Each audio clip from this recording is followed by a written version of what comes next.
Em um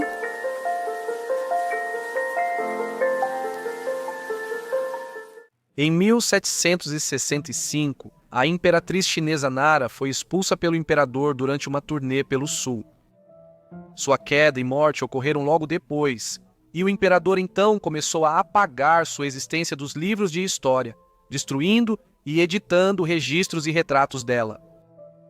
Sua vida segue misteriosa, nem sabemos seu verdadeiro nome ou aparência. Então, o que aconteceu para que o imperador se voltasse contra ela dessa maneira? Para responder, precisamos voltar à China do início do século XVIII. A mulher que é conhecida na história como Imperatriz Nara, ou a madrasta imperatriz do clã Nara, provavelmente nasceu em fevereiro de um ano, no final dos 1710, ou talvez no início dos 1720, embora algumas fontes coloquem a data como 11 de março de 1718. Ela era do clã Ulaanbaatar, um dos principais da Manchúria, região nordeste da China, ao norte da Coreia. Ela era da família Nabu do estandarte azul bordado, durante a época em que os clãs Manchu dominavam politicamente a China imperial. Grande parte das nossas informações sobre a vida da Imperatriz Nara é derivada do rascunho da história de Qing, uma enorme história da China da dinastia Qing, o período da história chinesa desde o início da dinastia Qing, em 1644, até o fim do governo imperial em 1911. O trabalho começou nos primeiros anos da República Chinesa, por volta dos anos 19, usando fontes hoje indisponíveis. Além disso, a história do meio do século XVIII apresentada no rascunho ainda é irregular em alguns pontos. Sua cobertura sobre a Imperatriz Nara é secreta, e estudiosos sugerem que registros de seu tempo como imperatriz consorte da China foram destruídos para apagar sua vida como esposa do imperador. Mas por quê? Para responder a isso, precisamos investigar mais a fundo sua vida. Mas o que parece claro pelas informações limitadas que temos é que a futura imperatriz adjunta foi nomeada como segunda consorte de Hongli, o herdeiro do trono chinês, por seu pai, o imperador Yongjin, em 1735. Isso a tornava possível futura imperatriz da China, mas como segunda consorte ainda ficava atrás de Fuca, a primeira de Hongli. O fato de ela ser segunda consorte tão jovem destaca a importância política da família Nabu e do clã Ulanara agora. Em 1735, o mesmo ano em que Nara se tornou sua consorte secundária, Hongli sucedeu seu pai como quinto imperador da dinastia Qing e novo imperador da China. Ele ficou conhecido como Imperador Qianlong. Seu reinado foi marcante e durou 61 anos até 1796. Durante esse período, o Império Chinês, após conflitos internos, guerra civil e declínio no século XVII, foi totalmente rejuvenescido. O marido de Nara conduziu o que são conhecidas como as 10 Grandes Campanhas, durante seu reinado, durante o qual ele estendeu o domínio Qing para o oeste na Ásia Central, conquistando grande parte do que é agora o oeste da China, Tibete e Mongólia Exterior. Nos primeiros 13 anos de reinado, Nara foi consorte secundária. Isso ocorreu devido ao domínio do imperador Xiao Shangchun, consorte nesse período, e foi a primeira esposa do imperador Qianlong. Sua reputação era elevada na sociedade chinesa, pois era vista como grande apoiadora do confucionismo, que seu marido tentava reviver com um programa de construção.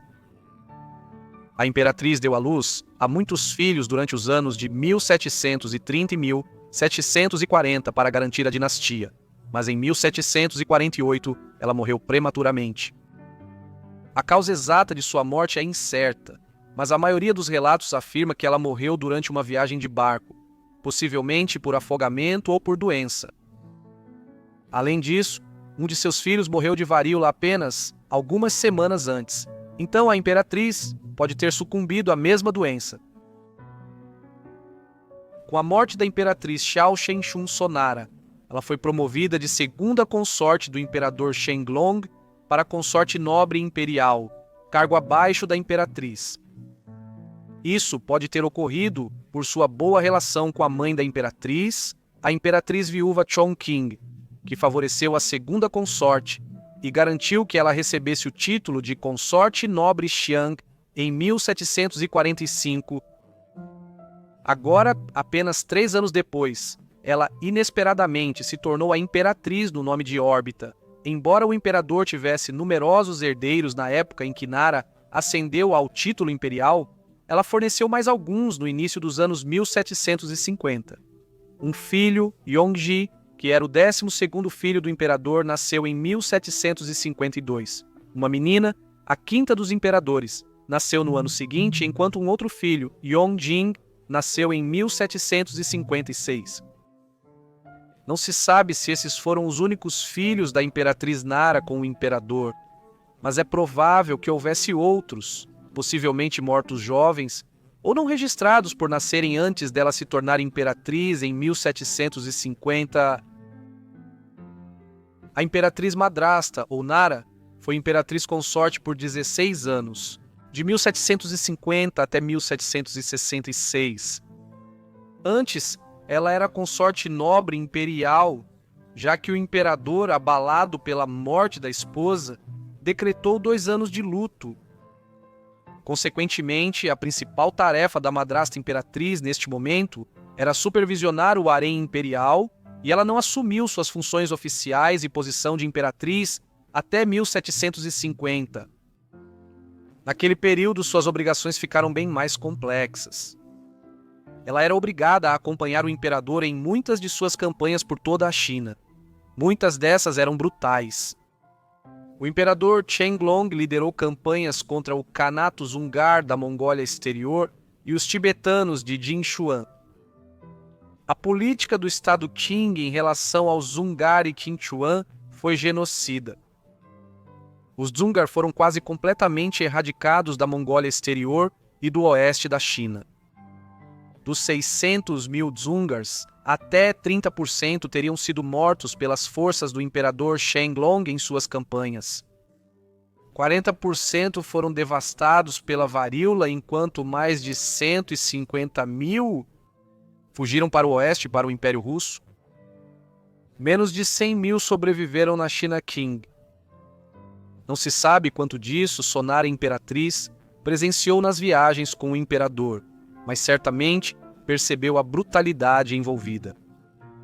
Por mais brutais que fossem esses métodos, eles eram eficazes, e no final dos anos 1750, o Império Qing se estendia até o oeste, chegando aos Himalaias, e o imperador Chenglong estava considerando a guerra com o emir afegão Ahmad Zahar Durrani, em um esforço para estender o domínio Qing à Ásia Central. A grande expansão do Estado Qing trouxe muitos muçulmanos e budistas para seu domínio. Como uma das principais figuras na promoção do confucionismo, os ensinamentos filosóficos e quase religiosos derivados do antigo estudioso chinês Confúcio, a imperatriz Nara, estava envolvida em esforços para estender o confucionismo entre esses novos povos sujeitos ao oeste. A Imperatriz de Degrau é famosa tanto por sua queda dramática quanto por outros motivos. Em 1765, no 30º ano do reinado do imperador Chenglong, ele e Nara faziam uma turnê imperial pelo sul da China, região que o imperador não visitava havia tempos. Nesse período, Chenglong e Nara provavelmente tiveram uma grande desavença. Alguns anos antes, Chenglong se apaixonou por uma mulher gentil e bela, 16 anos mais jovem, chamada Lady Wei. Ele a promoveu rapidamente e, em 1760, ela tornou-se nobre consorte Ling. Disse que durante a turnê, ela pediu a Chenglong para promovê-la a consorte nobre imperial, cargo que, pela tradição, só seria possível após a morte da imperatriz.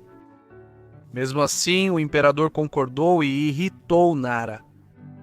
Mas outro relatório afirma que o desentendimento entre o par foi o resultado de Chenglongs se envolver em várias orgias com mulheres locais durante a turnê ao sul. O limite foi quando ele quis fazer de uma dessas mulheres sua consorte. Não se sabe se essas histórias motivaram Nara, mas suas ações chocaram a todos ao redor. Durante a turnê imperial, Nara cortou o cabelo. Segundo a tradição manchu, isso era blasfêmia, pois o cabelo no topo da cabeça não deveria ter sido cortado assim, exceto em luto. Assim foi visto como tentativa da imperatriz de amaldiçoar o marido e a imperatriz viúva. O rascunho da história de Qing relata que ela foi dispensada da turnê imperial pelo imperador e levada de volta a Pequim, mas isso não significou sua total desgraça. Investigações recentes mostram que, após sua demissão, a imperatriz Inara ainda recebia os mesmos bens domésticos e mantinha sua equipe de 5 eunucos e 2 cozinheiros. Porém, ao voltar a Pequim, o imperador Shenglong claramente tomou medidas para rebaixar Nara. Seus 4 títulos imperiais foram renunciados, permissões reduzidas e equipe drasticamente cortada. Posição normalmente dada à segunda acompanhante, a mais baixa entre as concubinas imperiais. Ao mesmo tempo, a consorte nobre Ling, possivelmente ligada à queda de Nara, logo a substituiu e tornou-se consorte nobre imperial em 1766. Depois, ela ficou conhecida como Imperatriz Shaoichun. A Imperatriz Nara teria morrido em 19 de agosto de 1766, cerca de um ano, após perder o posto de consorte do imperador. Como outros aspectos de sua vida, há relatos conflitantes sobre a data de sua morte. A morte próxima à sua remoção do cargo de consorte do imperador? Surgiu a especulação de que sua morte pode ter sido causada por veneno e não natural. O que é amplamente claro é que ela havia estado doente por algumas semanas antes e parece mais plausível que sua morte se devesse a alguma doença, embora a possibilidade de jogo sujo não possa ser totalmente descartada. Embora o imperador Qianlong provavelmente não tenha causado sua morte, também não a lamentou publicamente. Após a morte da imperatriz Xiao Xinchun, em 1748, ela foi lamentada por 2 anos, mas o imperador não voltou a Pequim para o funeral de sua segunda consorte, pois estava em campanha no oeste da China. Ele enviou seu filho adolescente, Yongji, com Nara para cuidar dos assuntos na capital. Um oficial do palácio solicitou 3 anos de luto pela imperatriz. Em resposta, Shenglong o exilou para a vida toda. Uma cerimônia simples foi feita em sua homenagem, sem as honras de imperatriz consorte. O caixão dela era de madeira ruim e ela não teve túmulo próprio. Ela foi sepultada ao lado de outra consorte nobre nos túmulos Qing orientais, complexo de mausoléus imperiais em Zhonghua, cerca de 125 quilômetros a nordeste de Pequim. Devido às circunstâncias únicas de sua vida e reinado e à escassez de informações disponíveis sobre ela, muitos especulam que houve um esforço para apagar Nara dos registros históricos após sua morte. Shenlong não deu um título póstumo a Nara, por isso ela é chamada Imperatriz Madrasta. Além disso, a quantidade limitada de informações disponíveis sobre seu tempo como imperatriz consorte e o fato de seu nome de solteira ser incerto reforça ainda mais essa afirmação. Isso difere de seu antecessor e sucessor, o imperador Xiao Xinchun e o imperador Xiao Yishun, cujos reinados como imperatriz consorte foram bem mais curtos que o da imperatriz Nara. Também não há retratos oficiais de Nara, levando muitos a especular que Qianlong os destruiu ou editou. Os retratos existentes são atribuídos a ela, mas historiadores seguem incertos. O esforço para apagar a memória da imperatriz Nara põe em dúvida os relatos sobre sua queda em 1765. Talvez sua queda como imperatriz envolvesse mais do que apenas cortar o cabelo. mesmo que isso violasse a etiqueta da época. Infelizmente, não podemos ter certeza sobre a vida e o reinado da Imperatriz Madrasta. Levanta mais perguntas do que respostas. Obrigado por assistirem ao vídeo sobre a Imperatriz Madrasta Nara. Espero que tenham achado interessante. Diga nos comentários o que achou da vida e da queda dela. Se você tiver alguma sugestão, também deixe nos comentários. E espero que vocês estejam inscritos e com as notificações ativadas para receber todos os meus vídeos assim que eu os publicar. É isso por hoje. Até o próximo Vidas Esquecidas. Obrigado!